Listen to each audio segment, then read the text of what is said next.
Holding.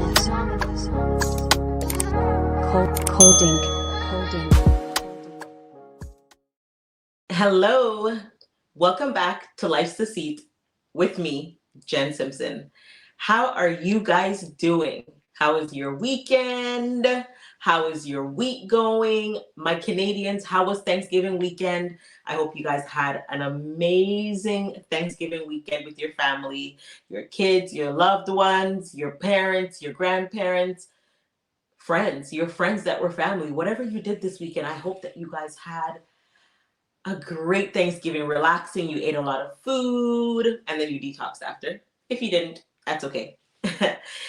I have a special guest today, our first interview of this season. Our special guest is Akea Williams, who is a licensed therapist specializing in domestic violence, childhood trauma, and childhood behavioral issues, anxiety, depression, PTSD, and anger management. She has her master's in counseling psychology as well as a certified anger management specialist. Guys, are you guys ready for this amazing interview? I'm so excited to have her as a guest on Life's the Seeds podcast. We are about to get into some things. We are celebrating Domestic Violence Awareness Month, October. October, my birth month, my favorite month out of the year.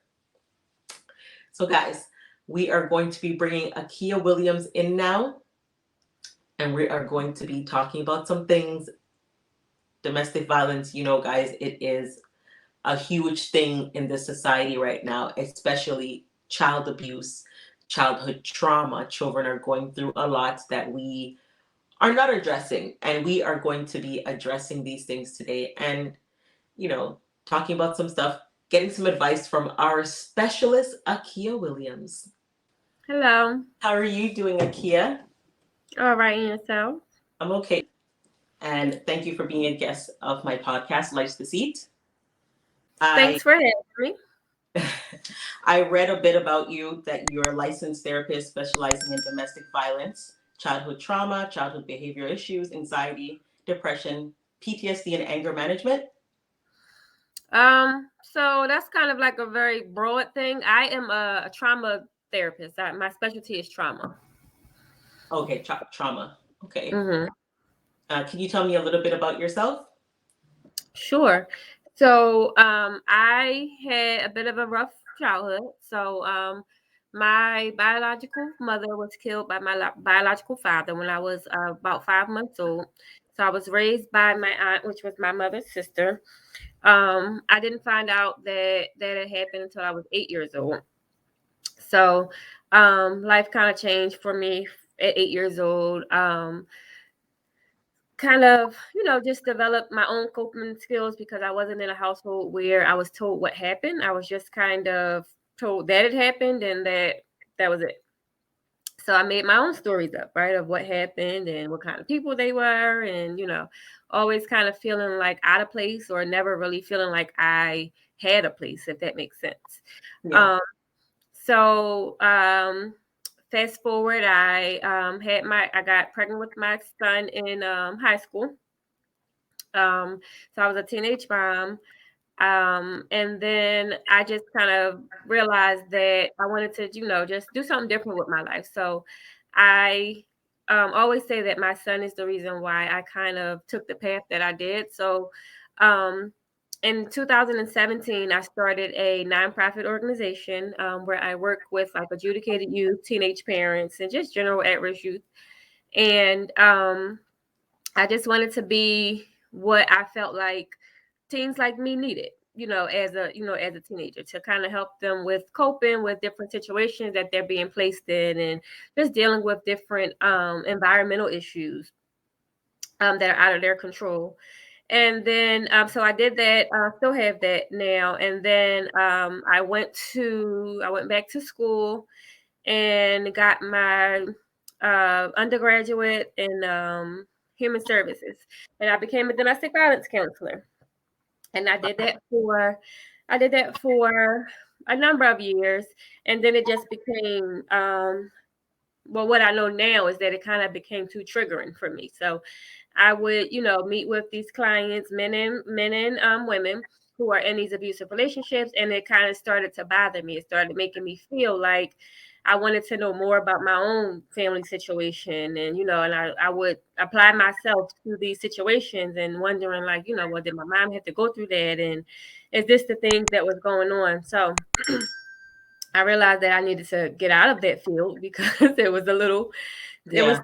taxing. So, 2019, I went back to school and I got my master's in counseling psychology. Congratulations. Thank you, thank you. And then I opened up my private practice in 2021. And I have a group practice of melanated women. Or not all women, but melanated therapists, clinicians. Yeah. Um, You don't see that a lot. Like no. I'm in Canada and I have a lot of people, we specifically search for melanated Mhm, therapists and it's hard mhm, to find, right? Because you want somebody who can compare to you, somebody that can relate to you, somebody that understands mentally mhm. what you're going through as a Black woman, as a Black man. And it's hard when you're sitting with somebody who's not the same skin color as you, who hasn't experienced anything of the Black culture, so they can't help you. So honestly, that's amazing. Thank you Well, for doing that and being present. thank you. I appreciate it. So yep, that's kind of like what I do. As well as the author, I have 4 books now. Yes. My latest just came out in July, and that's kind of like it's called Graduated to Healing, and that's just like a little memoir of kind of my journey on how I got to where I am now. And it's like a activity book, so it gives you little activities and encouragement to be able to go through your healing process, and knowing that whatever you're experiencing, it's not something that you're stuck with. Whatever it is that you're dealing with is not a life sentence. It's just something that you're going through right now, and through support and other kind of things, it would be essential to understand that you can get through it. Because if you stay in that mindset of I can't get through it and this is too much, then you won't get through it. Correct. Yeah. So do you believe that your aunt maybe didn't tell you the story because she was protecting your feelings? Or she just didn't feel Um, it necessary maybe to tell you all of that because, I don't know. So I can't speak for why she did that. But I also have a sister who is 5 years older than me. So for me, it didn't make sense because you couldn't not tell me. And I mean, were you hoping that she forgot about her biological mom right at 5? So it yeah, wasn't I don't know if it was a decision based off of my feelings versus based off of her own. okay. And you said that it made you want to know more about yourself and what happened. Did you ever find or, get the answers that you were looking for? I mean, not to an extent. So I mean, the truth died with her. So you will never really know exactly what happened. But years later, maybe about 3 years ago, I started to build a relationship with my biological father. So through therapy and through, my own healing process and going through my own struggles, I have developed a relationship with my biological father. And right now he's probably like one of my favorite people. That's So amazing. That's amazing. You honestly don't hear that. I think, mhm, as a child, it's so funny because my partner and I were talking about this the other day, and we're naturally saying that children always want to protect their parents. So no matter how much we try to hide our feelings from our parents, or our children and what we're going through, they can see it and they feel it and they react to it, mhm, right? yep. I had a friend who said her daughter overheard a conversation where she was no longer talking to one of her friends anymore, and her daughter saw her friend's photo and ripped it. And she asked her, "Why did you rip it?" And she said, "Because you don't talk to her anymore." Which really made her think, okay, wait, okay, something's wrong here. Why did you think that you needed to rip the picture because we no longer speak or have that connection anymore? That is not your place to do that, and it doesn't involve you. But I find it amazing that now you're building that relationship with your dad, and a lot of people Mm-hmm. would probably resent him saying, well, you took my mom away. So how did that make you feel speaking to him, like, and hearing his side of the story? It gave me answers, right? So that's essentially what I was looking for. So that's what it was able to do. It was able to answer some of the questions that I had. And like I said, the truth, went away with her. So we would never know what actually happened. But at least having one side of the story is always better than just creating a story and not having anything. So it made me feel like I felt a sense of belonging, right? Because regardless of the situation, this was actually, he was my parent, so this was like my person. So I felt like I belonged somewhere. So there is like a person here who I am connected to, that I belong to. That's great. Um, in your experience, what are some effective therapeutic techniques or strategies for survivors dealing with the aftermath of abuse? Just being able to give yourself grace, right? Because a lot of times people are so caught up on the why a person should leave and why they didn't leave or what took them so long to leave, and the person who's going through it understands the reasons on why they should leave, but it's not that easy. It's not that simple to just leave. So giving yourself grace when you know that you're doing everything that you can to keep yourself safe, that you can to keep your family safe or your children safe, right? So not listening to what everybody else is saying, because you are the expert at your life. Nobody else can understand or feel exactly what you're feeling because they're not dealing with it the way that you are. Yeah. Another thing is, support, not isolating and not making yourself feel like you don't have anybody else. So a lot of times abusive partners will isolate you and make you feel like you don't have anybody but them. So knowing that that's something that they told you, that's not what it is. Yeah. Going back to the beginning of the things that and not what you've been told. You said that, and I feel like a lot of people feel ashamed to go to people because they know that the people around them are biased. And instead of just being a support, Mm-hmm. they point fingers and say, well, why are you still there? Why don't you just leave? They put it out there that it's so easy for you just to pick up and walk away. But it's a mental thing, right? So for somebody that is battling that stigma and afraid to go to their friends or their families and, just ask for some help, some support, even if a word of encouragement, what would you say to them? Like, how would you help them to navigate through life and navigate through their situation, feeling alone, like they can't go to anybody? That's one of the things, like listening to yourself and not what this abusive partner is telling you, because they're going to tell you that nobody is going to listen to you and nobody wants to be bothered with you, because that's their goal, is to isolate you away from your family and your friends, right? So not worrying about feeling judged, because 9 times out of 10 the people that you're telling you that you're going to tell, they love you. So it may feel like judgment because they're saying why not leave and why not do this. So that's usually what'll shut a person down. But Hmm. if you look in hindsight at the reason why they're asking you that because they love you, because they care about you, because they want you out of this situation. And then identifying maybe one or two people that are people, or safe people is what we call them, that you can talk to instead of telling everybody. So that way you don't have to worry about having 25 different people saying these things to you, but you have your safe people who know what you're going through and know not to judge you, and to just kind of be a air if you need to vent, or a safety plan if you need to get away. That's I believe that as well. Um, with children, how do you approach helping children that deal with whether it's sexual abuse, physical abuse, or emotional abuse? Children that are experiencing it or that are witnesses to it. Like if they're in the household that where it's happened, or if they are themselves going through it, because those are two different experiences. Both. Okay.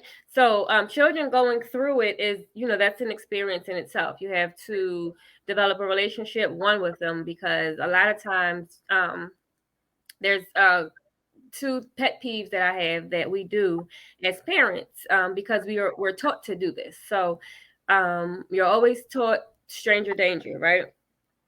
So that's something that you learn as a child, you carry on with it throughout life, and you teach your children that, right?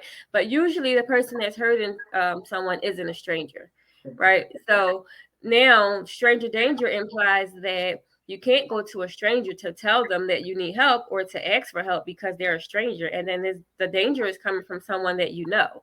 So it automatically makes a child feel confused, because they can ask for help, and the person that's supposed to protect them is the one that's hurting them. So listening to them and building that relationship and rapport with them to find out how they feel, because it's very different than adults. The mind isn't developed completely all the time at the young age that these children are being assaulted. And it's hard to process if you don't even know what emotion you feel. You don't know how to feel. No one's ever explained to you all of the different emotions, right? All you know is happy, sad, or mad. And if you don't know what you're feeling, you just label it one of them. And then, your thoughts create your feelings, and your feelings is what drives your behavior. So if you're telling yourself that you're angry, you're going to start to feel angry, when that emotion that you're feeling may not be angry, right? You may just be upset, you may be sad, you may be confused, but if you don't know what it is, then you're going to label it whatever you know. So building that rapport with them and letting them feel safe enough to go at their own pace. I always tell my clients, especially my younger clients, that you're not a dog, you're not on a leash. Don't let anybody pull you faster than you're ready to go. So we unfold at their leisure, at their level. Then talking to children and teenagers who are in the household with abusive partners, or seen or witnessed any kind of thing like that, that's a completely different experience, because a lot of times they don't even get acknowledged. We forget about them. We forget that they are humans, that they have feelings, that they have, opinions, and that they need answers too. They need to be comforted. They need to be told what's going on. And that's another thing from childhood is, grown folks' business. But if I witnessed it and I've seen it, I have an opinion on it, or I have something that I need to say, or it made me feel a way. So acknowledging that they do have feelings, validating those feelings, and letting them know that it's okay for them to express how something made them feel, whether it's being upset or being sad or being afraid.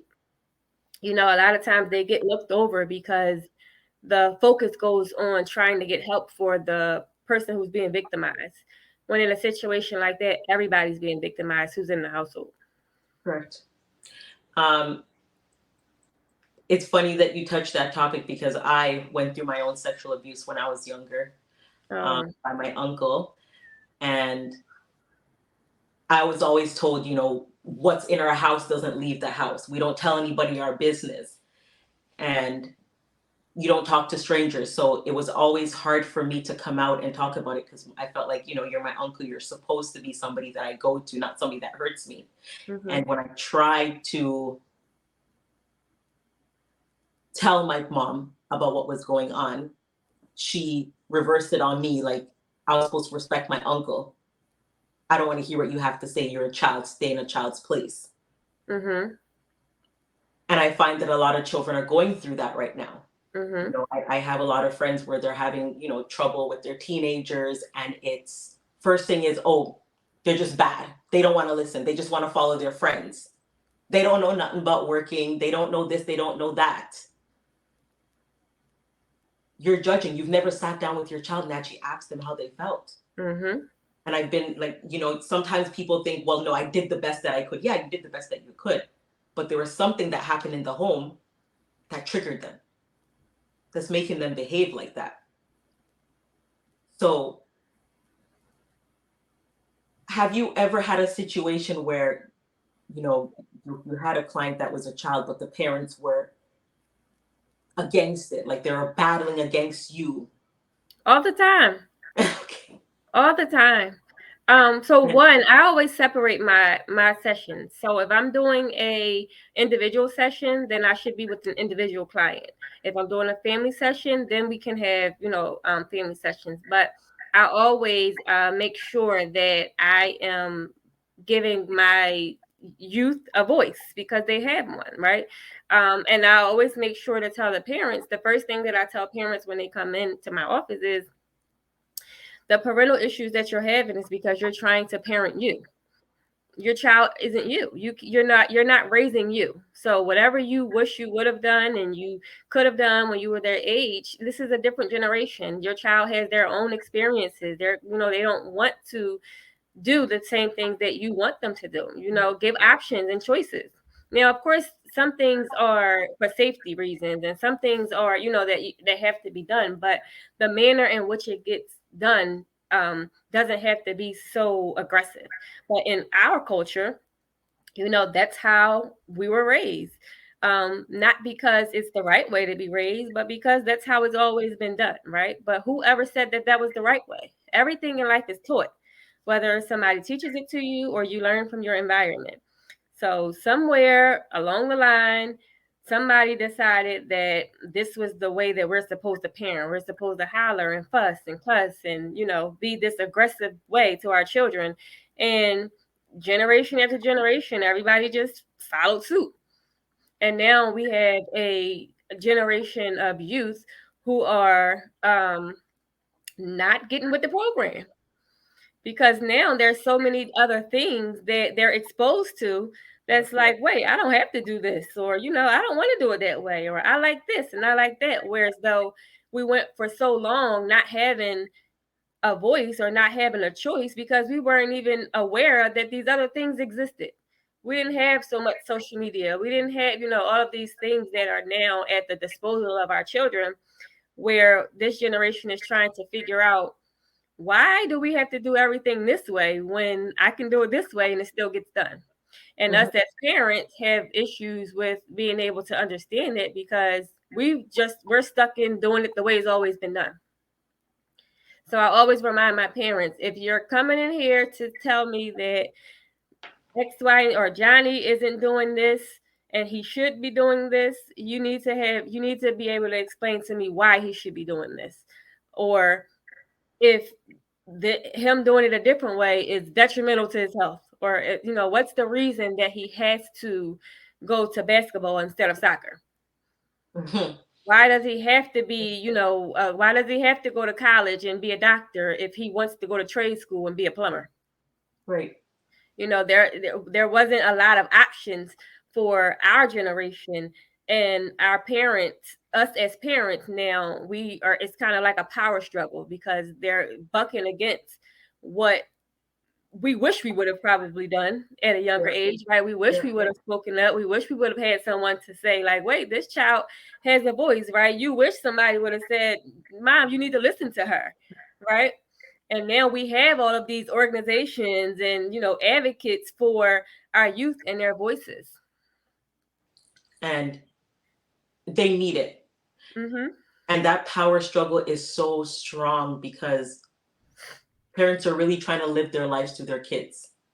Because they went through it, they feel like their kids have to go through it too. Just because we struggle doesn't mean they have to struggle. And it's so funny. My daughter is 9, and my mom and I, we don't have the greatest relationship. But, some people you just can't change. And some people aren't meant to break that generational curse and cycle with you. So you got to do it alone and stand alone sometimes. So my daughter is 9, but she is so vocal. She stands on what she believes. And it's funny because people will say, well, she's 9. What does she believe? She believes in a lot. And kids are very attentive. They pay attention. They are very aware. And my mom sometimes, I was raising in a Jamaican home. So certain things that they say, they think is acceptable when we know it's not. So why are you saying it? So for example, she joked with my daughter and she says to her, oh, you look a sketel.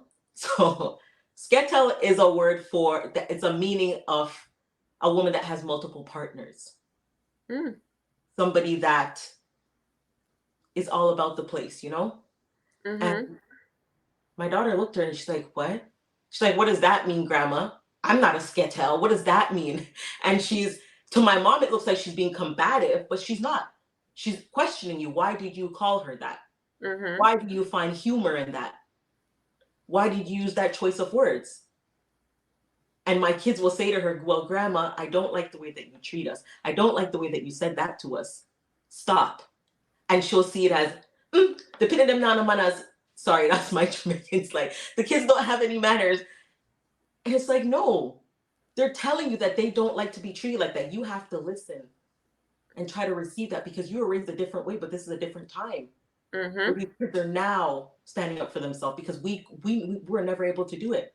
Like for me, it was shut up, don't say anything. You're not included in this. Mhm. And I used to see my stepdad and my mom fight all the time. And I'd be sitting by the door hoping that, no one's really hurt or the police aren't coming. My kids now, if me and my partner argue in front of them, the problem's also going to be resolved in front of them. They're going to understand what happened because you can't have an argument in front of them and then all of a sudden they see you guys hugging and kissing. What happened? Mhm. What are you teaching them? Where's the lesson?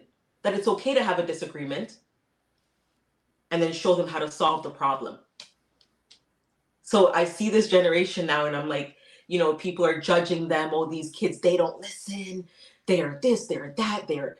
No, you got to pay attention. They're very smart and they have to have a voice. They have to stand for something. So, how do you know the signs of when a child is going through something? You could see that they're going through some type of silent battle, some type of silent war, and they just can't come out with it. Mhm. What are some signs that people should look out for? And So oh, go ahead. I'm sorry. sorry about that. And how do you approach them? Because you don't want to come on too strong and then they pull away like, okay, well, if I say something, what's going to happen if I say something? Mhm. So you have it looks different in each child, right? Based around, that child's environment, that child's comfortability level. What are they allowed to say or do, right? Because a lot of times we'll have a child come in our office and we want them to speak freely and to have all this, freedom and be vocal and articulate what they need to say. But if they don't know how to turn that off, that's going to get them in trouble at home, right? Yeah. So they're afraid that what they say to you is going to get passed over to the parents, and that's going to get them in trouble. So it looks a little different, right? It can look like a stomach ache. It can look like a headache. It can look like anger, right? It can look like inattentiveness. It can look like busybody. It can look like a lot of different things. And I think that if people just kind of take the take the time to learn your child, right? Ask questions and build that relationship, you're going to notice when your child is off. You're going to notice when something's different. You're going to notice when something just doesn't feel right or doesn't seem right, right? So it looks different, and it looks different for clinicians, right? So I'm a parent as well as I'm a clinician. So it looks different in my children versus me seeing it in somebody else's children, right? Because I know my children, I have relationships. I can look at them and know, like, something's wrong, or what happened today, or you're not feeling well, or, you're arguing with a friend or something's going on, versus me going into a school setting and it's a classroom full of people and they're arguing and going back and forth, so you have to build relationships. But I think everything just requires care, right? Just not judging. Don't judge automatically and say this kid doesn't know how to act or this kid is bad. You have to figure out why this kid behaves this way. One of the things that I absolutely hate when people say is that a kid doesn't have home training. Because what is home training, right? What if I've never had a home stable environment? What if I lived in shelters my whole entire life? Yeah. What if I've never, so what does that mean? Everybody's normal is different. So just because we both grew up in a two-parent home and we lived in a nice neighborhood and we went to school together, that doesn't mean that our normals are the same. What happens in your house and what happens in my house could be completely different. I could be in a house full of abuse. You could be in a house where you're being sexually abused. And if we never say anything, we don't know what's happening. Right. So our normals are completely different. But we're expected to act normal in these, environments. But what is normal? Maybe I am acting normal. Maybe my household is loud. Maybe there's chaos everywhere. And Maybe that's normal to us. hiding, right? That's Right? normal, right? I Yeah. was the kid in class who I was just loud. But I grew up in a house with 13 kids. Like it was always loud. Like Yeah. I didn't know I was loud. Yeah. So that's they will say, be quiet, use your indoor voice. This is my indoor voice. Indoor voice. This is how we talk. So what's normal? You have to find out what normal is before you deem someone unnormal and try and label them with all of these different diagnoses and different things, when sometimes it's just a conversation that's needed. It's a hug that's needed. It's a feeling of safety, a feeling to know that somebody cares. A lot of these children, you don't know what they're going home to. I have them in my office for 50 minutes. Yeah. They can come in and present one way. I've seen it plenty of times. Kids come in, they fall completely apart. 5 minutes before the session, they are getting themselves together because they know they can't be that vulnerable in front of their parents. Right. It's not safe for them to be able to do that. So it looks different. Yeah. And when I wrote my first book, and some of my friends that I went to school with in high school read the book, they had a lot of questions because they were like, what? Because you presented normal. Yeah, I presented normal. I was the good, quiet kid. I didn't do no wrong because I knew when I got home, you're going to get them lashes. But they looked at me like, no, you were so confident. You danced. You were always smiling. You were laughing. No, laughing is my coping mechanism. I put on a mask every day so you would never know anything was wrong. And a lot of kids are going through that. They put on a mask every day. You see them maybe playing basketball, laughing with their friends, but as soon as they go home, it's tears, it's pain. It's I just want to be free. So their freedom is being outside of the house with their friends. And people say, I had somebody who recently said to me, no, these kids, they just want to listen to their friends. They want to follow their friends. No, that's where they feel the most happiest, is being with friends, feeling free, being outside. Just the feeling of being accepted and being able to have an opinion on something and have a voice. And be themselves. And I feel like Black children get missed. The other day I was speaking to somebody and I said, I remember I was working for somebody who asked me if the person that we're hiring was a strong Black woman. And I was talking to a Black man and he's like, of course, strong Black woman. And I said, why do we always have to be strong Black woman? Because that is not a badge of honor. No. Why? Why do we always have to wear that and throw it around like it's something that's, I'm not saying it's a bad thing to be strong, but why do we have to be strong Black woman? That's something that was taught. Yeah, it was taught. From single parents who had to be a strong Black woman. Right. Why do people always think that we don't need that? We don't need that affection. We don't need that care. We don't need that man. We don't need somebody to hug us. We don't need somebody to tell us it's going to be okay.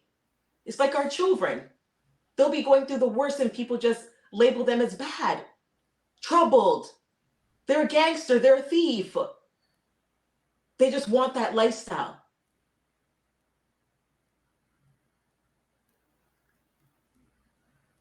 And talking to you gives me chills because we need to see more Black therapists. Because our kids need to be able to look at people like us and be like, you're like my mother. You're like my father. Embrace me, love me, hug me. Explain to me that it's going to be okay and I'm going to get through this. You're a warrior. This is just a season. This is just a test that God's going to build you up into something greater one day. And it's hard because I just see it every day and I'm like, it breaks my heart. I went through that. Like my mom pushed it on me. She wanted me to be a nurse, a nurse, a nurse, a nurse. And she cussed me out when I chose not to be a nurse. She cussed me out. She definitely told me that I was gonna amount to nothing. I was gonna become a slut. I was gonna be a stripper. And I didn't receive any of that. Good for you. You know what? Our parents do some things to us, yes. But they were taught that. They were raised in trauma.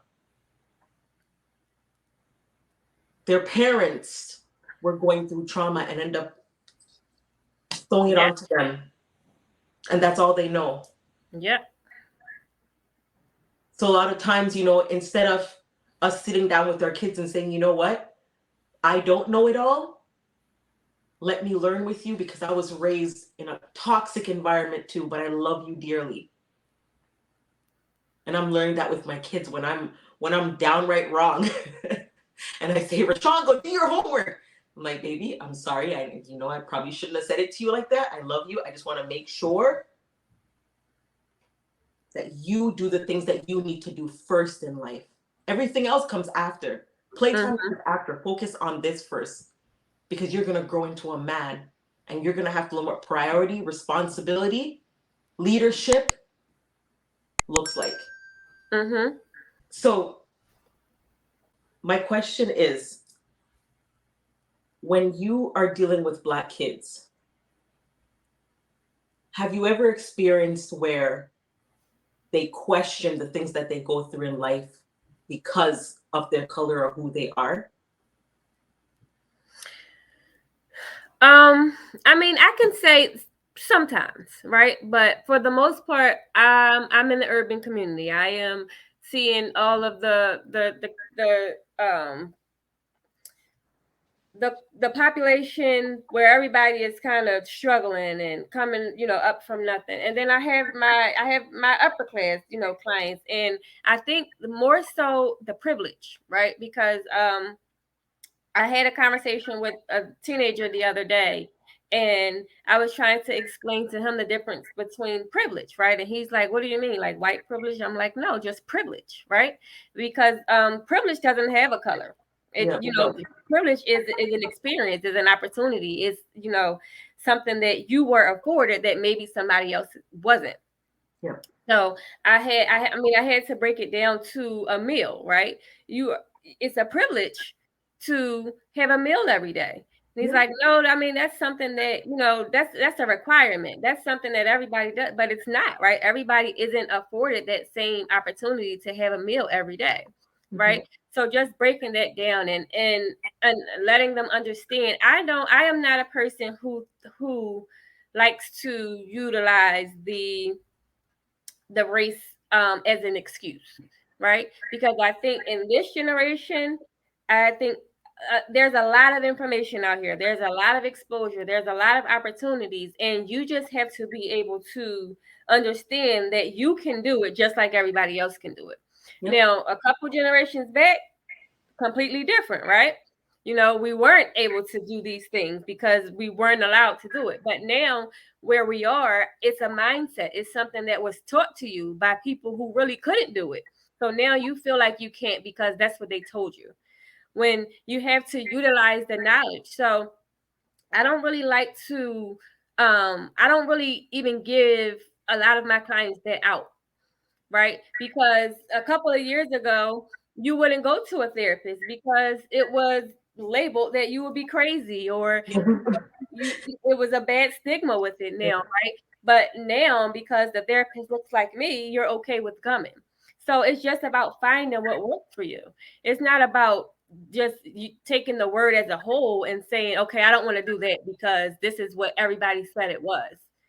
So I think, people go through situations and a lot of times they'll use that as as a catch-all, right? I didn't get to do that because I'm black, or I didn't get to do that because my dad is black, or my dad isn't around, or my mom is on drugs, or all of these different excuses. And I can say all of those same things happened to me.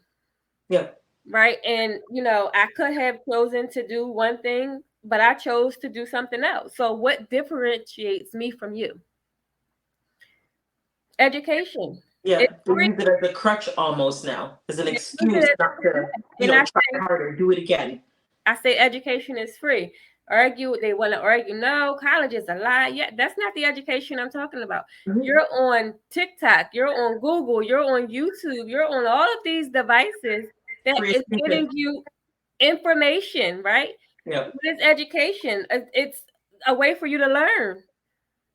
So you have to utilize those same resources to learn, and not just have in your mind that just because somebody told it to you that that's what it is. A lot of things we have to unlearn.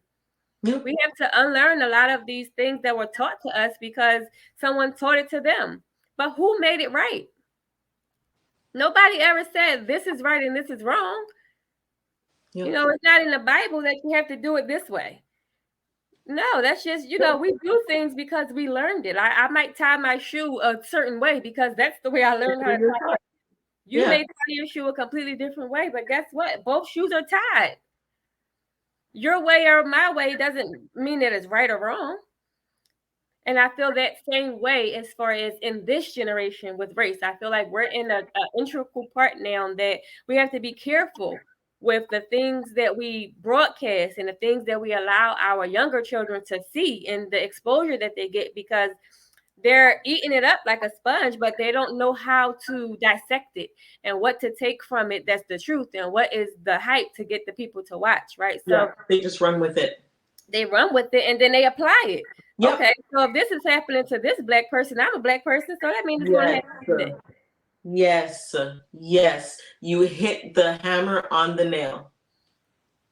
It's a sad situation, and I think that we have to do more.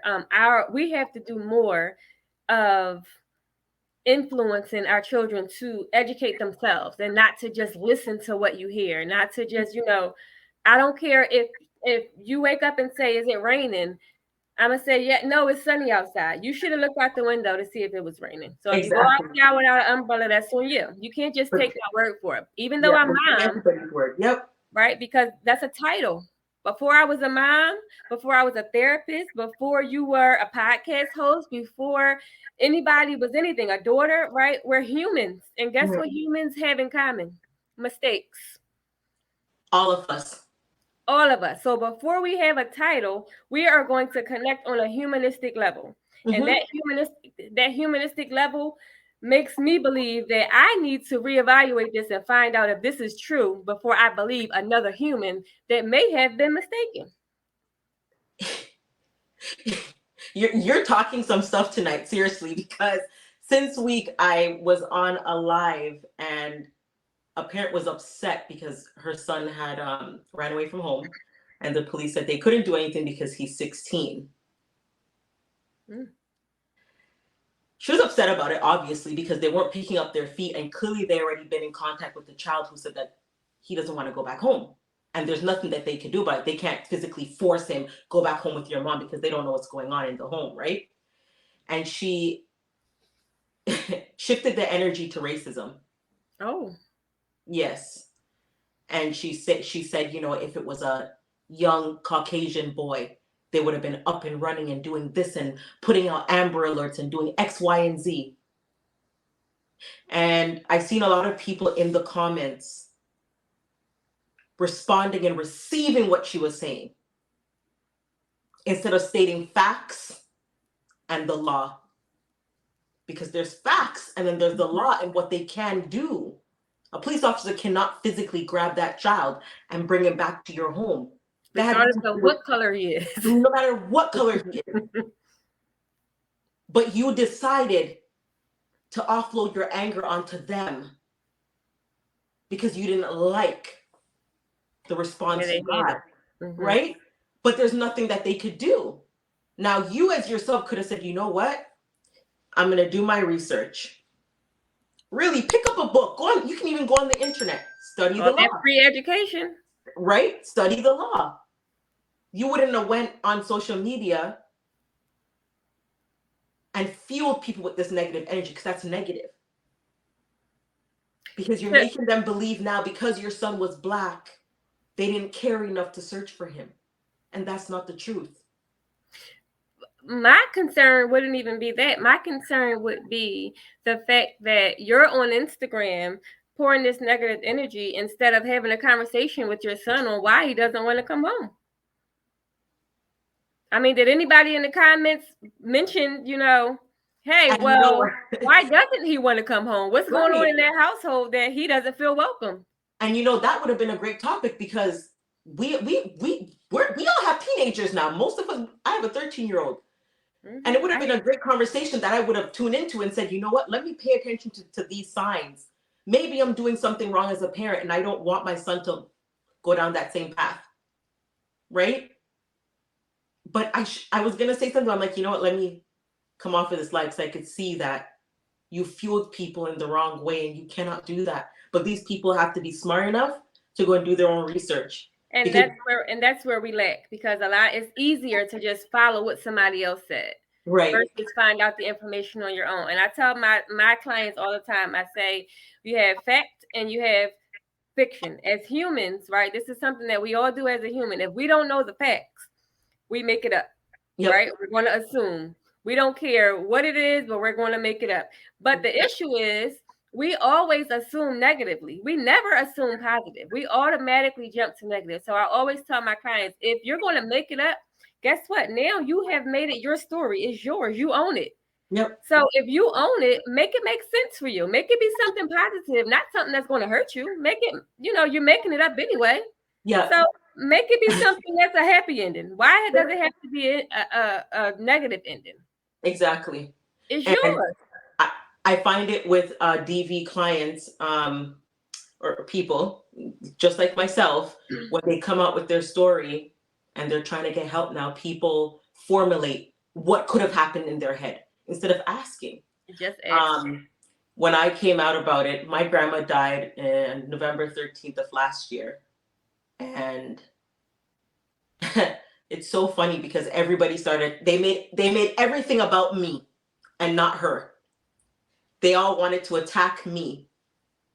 And my aunt said to me, oh, it didn't even happen. It didn't happen. So my brother got upset and he said, how do you know it didn't happen? Were you there? Because last time I checked, you weren't there. And then I had all these people calling me now when my grandma died. Some people apologizing because they knew it was true and they sided with him. And then I had others saying, well, I did hear about it years ago, but was it true? So you formulated your own opinions. You started telling everybody your own narrative of the story, but you weren't. You didn't have the facts. You right, made you it up. Have facts. So I see a lot of people now, they will come out with their stories and then they'll pull back. Mm-hmm. Because they're afraid of that backlash. And I tell my DV clients especially, you do not have to prove anything that you know happened. Your feelings are a fact, right? Yeah. So stop trying to prove to somebody who does not think how you think. Stop trying to get them to feel how you feel, because your thoughts create your feelings, right? Yep. So if you don't think how I think, you can't feel what I feel. Yep. So essentially, I'm trying to prove to you or get you to understand or feel how I feel, and you can't. It's physically impossible for you to feel it because you don't think the way I think. So it's like you're talking to a wall. Mm-hmm. Save yourself the time and the energy. You don't have to prove a fact to anybody because it's a fact. Yeah. And I feel like people have to be careful, because when you start paying attention to what people are saying, it will cripple you. Mm-hmm.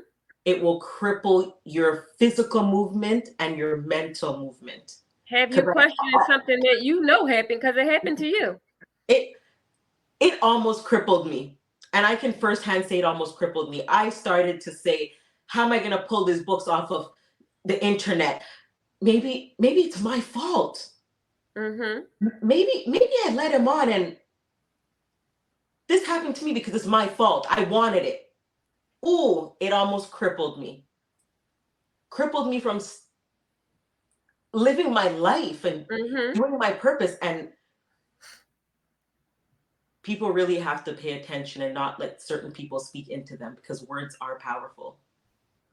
And I wanted to ask, how do you interplay between abuse and the development of conditions like PTSD and depression?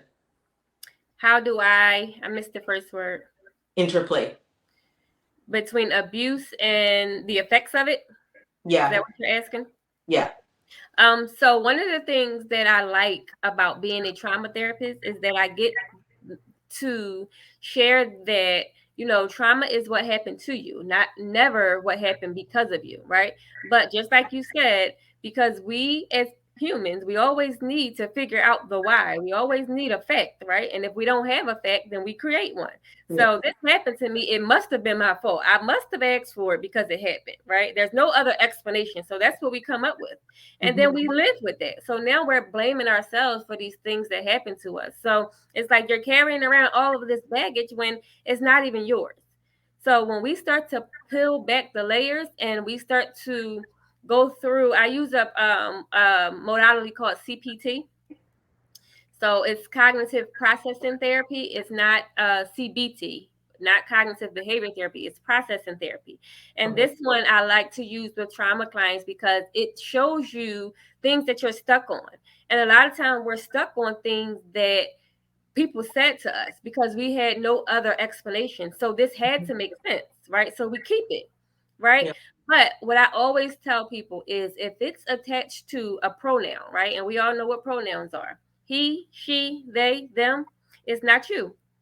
So it's not yours. So whatever he said, whatever she did, whatever they are, wherever they are, it has nothing to do with you and how you feel and what you saw and what you experienced. It's not yours. So if you're not a thief, right? If you don't steal, you don't go in the grocery store and steal food and leave, right? You don't go into the store and steal clothes and leave. Don't steal anybody else's feelings or thoughts or emotions because they're not yours. So Right. when you start to realize, like, they said this and this, they did that, and it made me feel yes. So once you get rid of the they and the that and the she and the he, you realize that none of that was yours. So that anxiety and that PTSD and all of that worry that come from carrying all of this baggage that isn't yours, it starts to eliminate.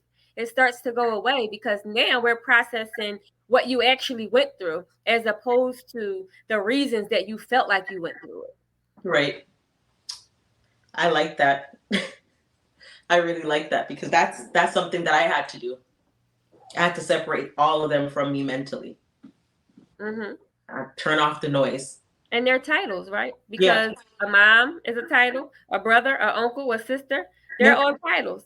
Yep. So I'm sure you've had plenty of jobs in your life, right? You are a different person in each of those roles. So sometimes you have to eliminate the title from people because we allow people to do things to us just because of who they are. Just because of who they are. So And when it's you so, eliminate that title, that yeah, obligation is gone. absolutely gone. Because I used to hear people tell me all the time, well, it's your mom, you have to love your mom and just accept her. Mm, Don't tell me that. that's so sad to even I don't have to acknowledge. accept her behavior. No. When yeah, because in my mind, the definition of a mom is someone who protects me, is someone who is there for me. And if you're not playing that role, then why are we giving you that title? Exactly. No. Exactly. So I saw where in 2021 you offered a free day of healing to teens impacted by gun violence. Oh yes. That was amazing. Come to What? Canada, please. Come here. We need you. Sure, let me know. Listen, we're gonna do something. You're Yes. gonna come here and we're gonna do something because our youths need Akea. That Have would me be come great. down. I'm coming. It's an 8-hour drive from here. Okay, that's perfect. Can But you that was a very impactful day. It was very emotional. It was a lot, right? Because you have these expectations when you have events, right? And you know what to expect. And I had all of these therapists there, and I'm like, I know it's going to be emotional. I know it's going to be a lot, so I want to make sure I have all of these resources and all of these people who are experienced and trained. And girl, it wasn't a dry eye in the place. When from I the read it, I was like, from I the wish I was there. survivors to the clinicians. We were all like, okay, this is a lot, right? Because when you are there and you are connecting, right, with another human who's experienced something that you've experienced, but you guys feel it in a different way, Mhm. it's just it's it's something that was just, it was amazing to be able to have that event, to connect to those folks and to be able to offer those resources, because also a big part of that event was getting them connected to crime victims services, which pays for therapy for crime victims. Yeah. So if they had a reportable crime, they didn't even know that they could get therapy. So they're just dealing with this stuff on their own. They don't have any help, and the Mhm. community is numb to it around them. So they're not even being able to heal properly. So that was an amazing event. Awesome. Can you share a success story with me from your work that illustrate potential for healing, growth after abuse and trauma? Sure. I like to say I am the ultimate success story in my life, right? Because, growing up from what I came from, where I didn't know my mom or my dad, right? And then at 8 years old, the person who I thought was my mom, I was told that she wasn't my mom, and I wasn't told how my real mom died or anything. So life just kind of changed, and I just, started to have to figure it out. And then getting older, and it just never stopped. There was always something. So even at 15, my aunt, who was the one who raised me, she, I guess, decided she didn't want to have kids anymore, right? So she just signed me over to a friend who I had met in school. We went to school together. We became really good friends. She signed her mom and dad adopted me in the parking lot of a McDonald's. So it was like, she just threw me away. I felt like I was a piece of trash. Nobody wanted me. I was a burden on everybody. So my ultimate goal in life was to never have to depend on anybody. So growing up that way from 15 on up, I was that strong black woman, because I'm never going to be a charity case. I'm never going to have to ask for help. I don't want anybody doing all of these things for me. And then I went to grad school, and I went into Trauma 101, and I was like, oh, if there are other people like me, like this, like I felt my people, and I realized that this is no way to live. I don't want to be this person that has to walk around with a mask, because I need to be this pretty and pleasant person for you guys out there, but I can't even function when I'm left to deal with my own thoughts. So going through therapy, and I have literally probably went through about 12 to 15 therapists. I think I run them off. I have way too much trauma. They just like, they can't handle it. They don't know what to do with it. So they're like, yeah, no.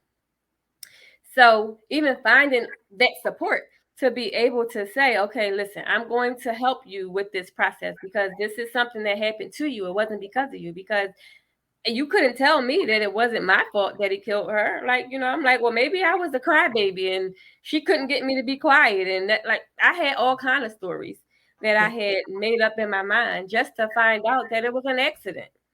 Right. So it wasn't even something where it was like, in my mind, this man was a complete monster. And then the abuse that we suffered growing up, right? Being told that you're just like your mom, or you're going to be just like your mom. And I'm like, okay, what is that? What was she like? I would love to know. Like, is Yeah. that a good Because thing? you're saying I'm just like her, so was she awesome? Because I'm awesome. You're awesome. I feel that way now, but then Yeah. it was like, what am I doing wrong? Like, what does that mean? Every time I would get in trouble, that's what would be said. So I'm like, okay, she must have not been a good person because you're saying this, right? And then, just it's a lot. So and I didn't go to therapy until I was well into my 20s.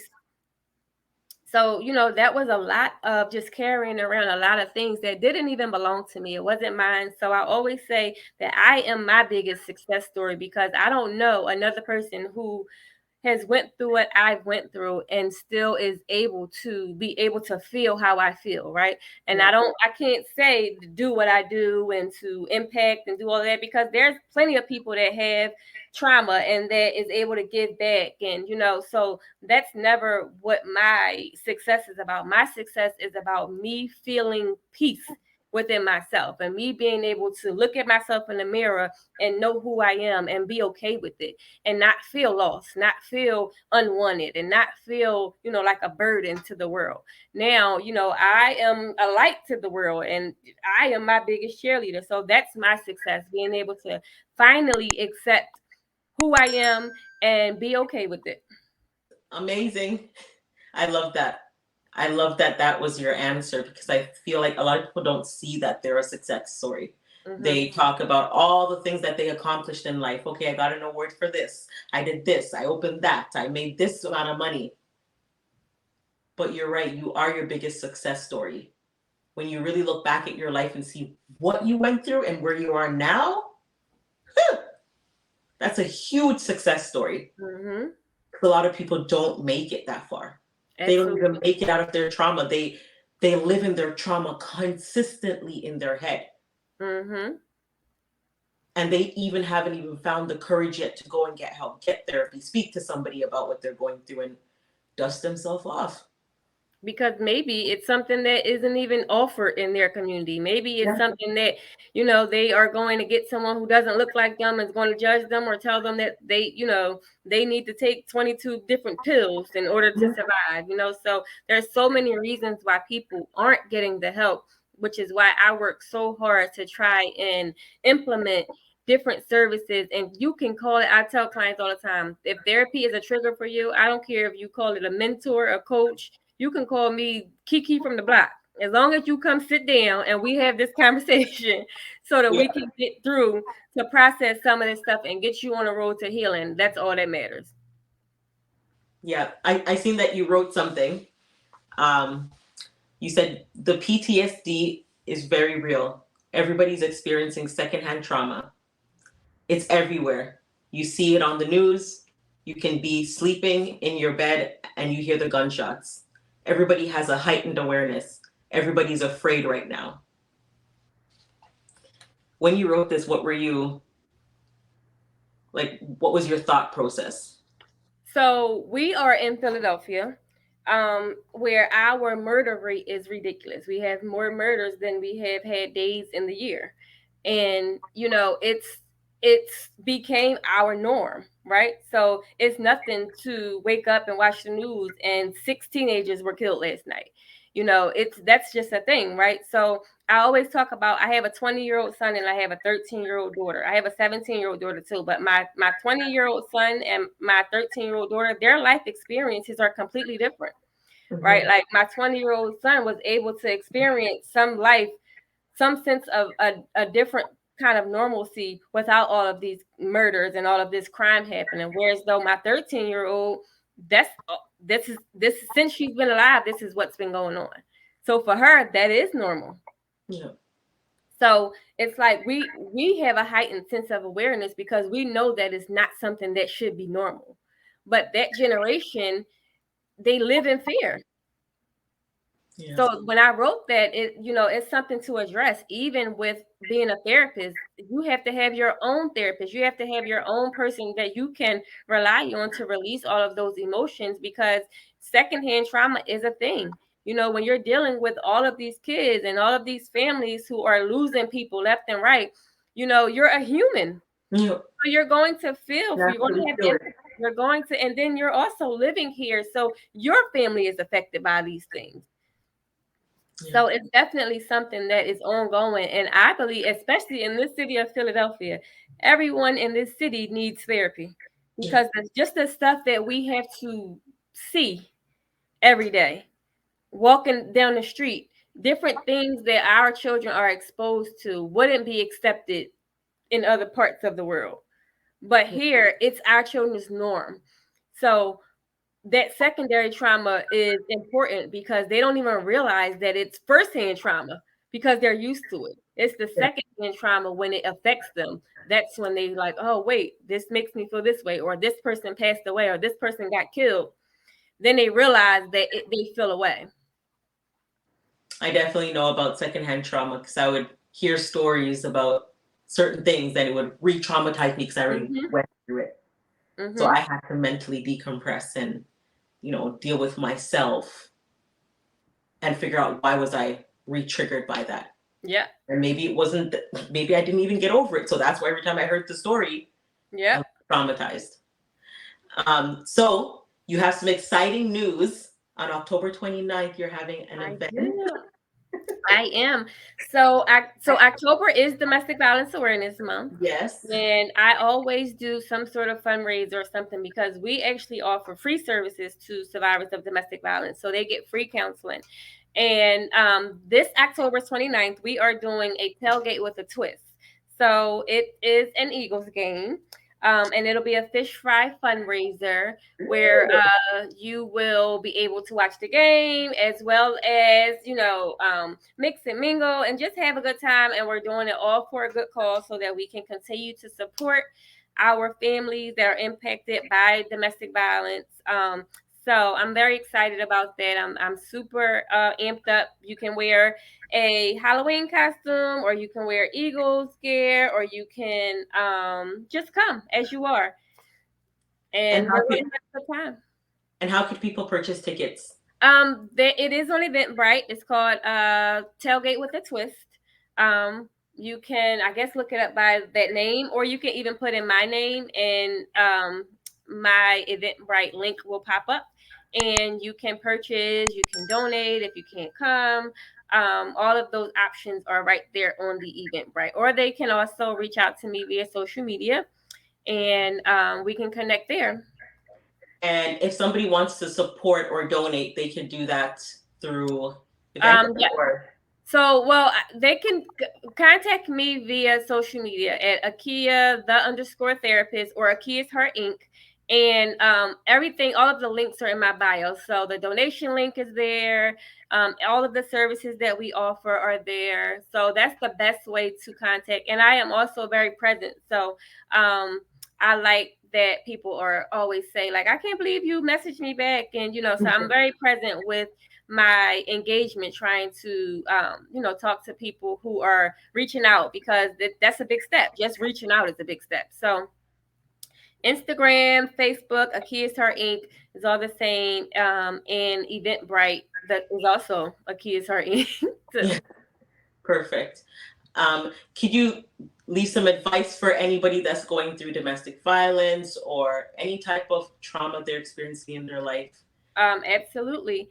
Do not be afraid to reach out for help, right? And don't allow people to make you think that you should be doing something that that won't work, right? Like I said earlier, you are the expert at your own life.